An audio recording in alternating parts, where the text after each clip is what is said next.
अस्सलाम वालेकुम दोस्तों, मैं हूं खालिद मोइन और आप देख रहे हैं अदब व फ़नून नामा।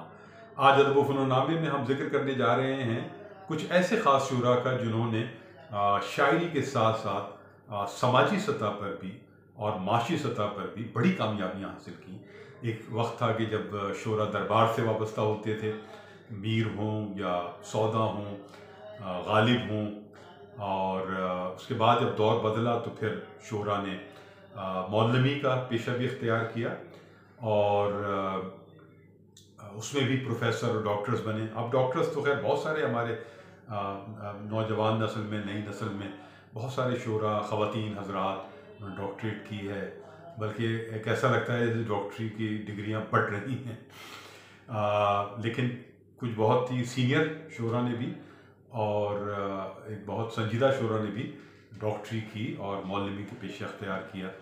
इसी तरह रेडियो और बहुत से महकमे ऐसे हैं जहाँ तक हमारे शुरा पहुँचे और बुलंद ओहदों तक पहुँचे। जैसे रेडियो है तो रेडियो में भी नून राशिद रहे और फराज भी एक ज़माने में रहे और अजीज़ हामिद मदनी रहे, रज़ी अख्तर शौक़ रहे, कमर जमील रहे, एक बहुत बड़ी तादाद। इसी तरह पंजाब में भी अमजद इस्लाम अमजद बड़े सरकारी ओहदों पर रहे, लेकिन वो वाबस्तगी उनकी साइंस बोर्ड से या ऐसे तालीमी इदारे से रही। अहमद अदीब कासमी भी रहे वाबस्ता और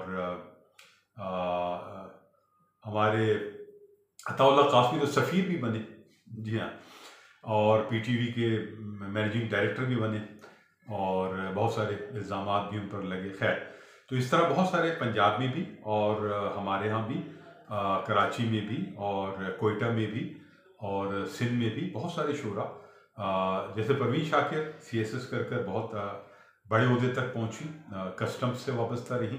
इफ्तिखार आरिफ को अगर आप देखेंगे तो वो भी बड़े ओहदों पर रहे और बसा औक़ात तो ये कहा जाता है, बहुत से लोग कहते हैं कि ओहदों के बगैर बहुत सारे शुरा सर्वाइव नहीं कर सकते माशरे में।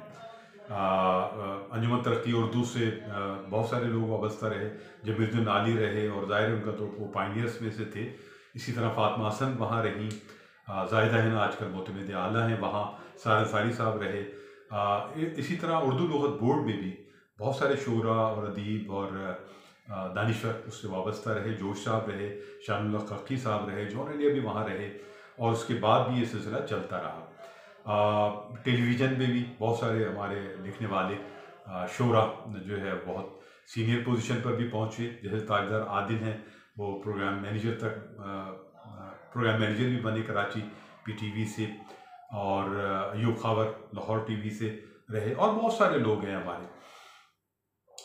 तो इसी तरह Ahmad Faraz national book council और फहमीदा रियाज भी उसकी डायरेक्टर रही, अहमद फराज भी रहे और बहुत सारे लोग रहे और बहुत सारे लोग अब भी हैं।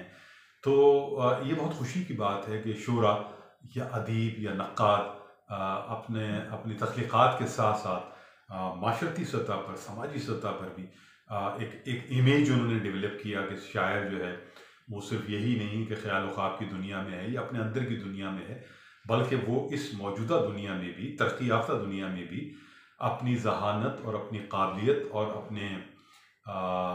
अपनी सलाहियत की बुनियाद पर बड़े ओहदे हासिल कर सकता है और कामयाबी से उन्हें चला भी सकता है। फैज़ साहब को देखेंगे तो वो भी ज़ाहिर है कि बड़े बाज़ ओहदों पर रहे, फ़ौज में भी गए, वहाँ भी और सहाफ़त में भी उनका एक बड़ा वो एडिटर रहे, चीफ एडिटर रहे। इस तरह एक अच्छी मिसालें हैं ये, और नए आने वालों के लिए बहुत अच्छा रास्ता है ये। नए लोगों में देखें तो शकील जाज़िब भी ब्यूरोक्रेसी से वाबस्ता हैं, रहमान फ़ारस भी ब्यूरोक्रेसी से वाबस्ता हैं, फरिया नकवी भी सीएसएस उन्होंने हाल ही में किया है, लाहौर की बहुत अच्छी शायरा हैं। तो इस तरह बहुत सारे नए लोग जो हैं वो भी ब्यूरोक्रेसी से वाबस्ता हैं। बहुत सारे नाम मैं ले नहीं सकूँगा। मुस्तफ़ा ज़ैदी का नाम बहुत ज़रूरी है। मुस्तफ़ा ज़ैदी एक ऐसे ब्यूरोक्रेट रहे जिन्होंने अपनी शायरी से और अपनी अफसरी से एक बड़ा नुमाया मुकाम हासिल किया, लेकिन बहुत जल्द ज़िंदगी से चले गए। और उनका एक माशका भी बहुत मशहूर हुआ और वो माशका जो है वो उनकी एक सतह पर उनकी ज़िंदगी का ख़ात्मा भी उसी माशरे में हुआ। और उन्होंने बहुत सारे मुशायरे, ये जो ब्यूरोक्रेसी में लोग थे उन्होंने अपनी अपनी जगह बड़े काम किए, बड़े मुशायरों का इनकाद किया, अदीबों के शोरा के लिए, लिखने वालों के लिए कुछ आसानियाँ फराहम की। कुदरतुल्लाह शहाब भी एक बहुत अहम नाम है। कुदरतुल्लाह शहाब और जमीलुद्दीन आली भी उनके साथ रहे और ब्यूरोक्रेसी के बड़े ओहदों पर रहे। और शहाबनामा उनकी एक बहुत ही मारूफ किताब है कुदरतुल्लाह शहाब साहब की। और वो बड़े ओहदे तक पहुँचे और जनरल अयूब के दौर में और उनके सदारती दौर में भी उनके बहुत करीब रहे। और राइटर्स कॉन्फ्रेंस का भी डोल उन्होंने ही डाला और वो एक सूरत हाल चली, बहुत से लोग गए, बहुत से लोग नहीं भी गए। तो अब अगर आप देखें तो ये तबक़ाती सूरत हाल जो है लिखने वालों में, ये बड़ी अहम है। तबक़ाती सूरत हाल बज़ाहिर तो कोई नहीं है, लेकिन ये बिल्कुल सही है कि पुल के उस तरफ के जो लोग हैं, इनके पास बड़ी गाड़ियाँ हैं, बड़े ओहदे हैं, बड़ा नाम है, समाजी सूरत हाल बड़ी है, तो वो किस तरह काबिज़ होते हैं चीज़ों पर, किस तरह एक अपना लॉबी बनाते हैं, किस तरह ग्रुपिंग करते हैं और किस तरह वो छा जाते हैं मंज़र पर।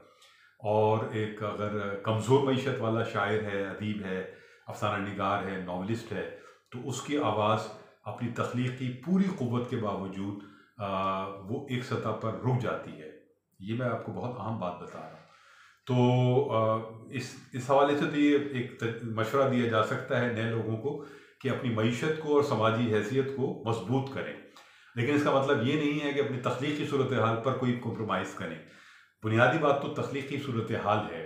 आप अगर अपनी तख्लीकी सूरत हाल को बहुत नुमायाँ करते हैं, तो फिर आपको समाजी बेसाखियों की ज़रूरत और माशी बेसाखियों की ज़रूरत, ग्रुपिंग की ज़रूरत, लॉबिंग की ज़रूरत नहीं पड़ती और आप अपने सच्चे हर्फ की ताकत से, तासीर से, क़ुव्वत से आप बैरियर्स को तोड़ देते हैं और निकल आते हैं। लेकिन ये भी सही है कि जो माशी तौर पर मुस्तहकम शोरा हैं, अदीब हैं, लिखने वाले हैं, आप फ़नून लतीफ़ा के किसी भी शोबे के लोग हैं, उनको ज़िंदगी में कुछ बहुत सारी आसानियाँ तो फराहम होती हैं, उनके बच्चों को भी होती हैं, और एक वो काबिल फ़ख्र सूरत हाल तो वो चेहरा बनते हैं माशरे का, तो उससे यकसर उसको नज़रअंदाज भी नहीं कर देना चाहिए। मईशत मजबूत होगी तो आप बेहतर लिख भी सकेंगे, बेहतर सोच भी सकेंगे। और अगर आप एक कमज़ोर मईशत के आदमी हैं, कमज़ोर समाजी सूरत हाल के आदमी हैं, तो आपको ज़्यादा मुश्किलात का सामना करना पड़ेगा। तो ये एक हल्का सा जायज़ा था हमारे दरबार से लेकर, और जो ब्यूरोक्रेसी है या और बड़े ओहदे हैं मुख्तलिफ़ महकमों के, उनमें हमारे जो शोरा पहुँचे, बैंकों में पहुँचे, मालियाती इदारों में मुहिब आरफी जो है वो भी बहुत फाइनेंस के बहुत आला ओहदे तक पहुँचे, महबूब ख़िज़ा भी पहुँचे, ज़ाहिर ब्यूरोक्रेट्स से बहुत बड़े, और बहुत सारे लोग पहुँचे और बहुत सारे लोग नहीं भी पहुँच सके, और सिर्फ अपने शेर की क़ुव्वत पे, नासिर का आदमी है तो शेर की क़ुव्वत पे ही निकल आए। मुनीर नियाज़ी हैं, वो अपने शेर की क़ुव्वत पे ही निकल आए। जॉन एलिया जो हैं वो भी अपने शेर की क़ुव्वत पे ही निकल आए। ऐसे भी बहुत सारी मिसालें हैं। और काबिल अजमेरी हैं, वो भी अपने शेर की क़ुव्वत पे निकल आए। तो इस तरह जो रेडियो और टीवी की शोहरत है, स्क्रीन की शोहरत है, वो भी ज़ाहिर काउंट करती है। जो समाजी हैसियत है आपकी, वो भी काउंट, हर चीज़ काउंट करती है। तो बेहतर ये है कि हर चीज़ को बेहतर किया जाए, जिस हद तक आप बेहतर कर सकते हैं और जो आप में सलाहियतें हैं वो बनवाएं और तरक्की करें, और माशरे में एक शेर व अदब का एक अच्छे चेहरा बनाएं और उसकी रोशनी में सामने आए। खालिद बिन को यहाँ इजाज़त दीजिए। अपना और अपने अहबाब का ख्याल रखिए। अदब व फ़नून नामा ज़िंदाबाद, पाकिस्तान पाइंदाबाद। खुदा हाफिज़ नासिर।